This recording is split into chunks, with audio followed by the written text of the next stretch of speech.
Kami hadir di sini dalam rangka menyerahkan bantuan masa panik pasca terjadinya musibah kebakaran di Yaitu Pahlawan ini. Ada 4 kakak dan kita bisa lihat lokasi ini ada yang memang betul-betul habis terbakar, tidak ada yang tersisa, tapi kemudian ada tetangga yang alhamdulillah hari ini cepat datang dari pemadam kebakaran kita sehingga banyak hal yang bisa diselamatkan.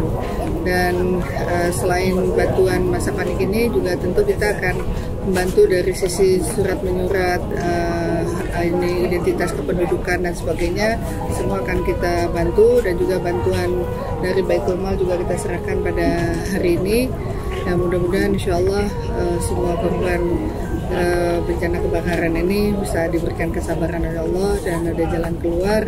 Ya tentu kita akan melihat apa dari kebutuhan sekolah anak-anak yang ada semua sedang diidentifikasi oleh Pak Camat, Pak Cik, yang nanti akan kita tindak lanjuti lagi ke depan.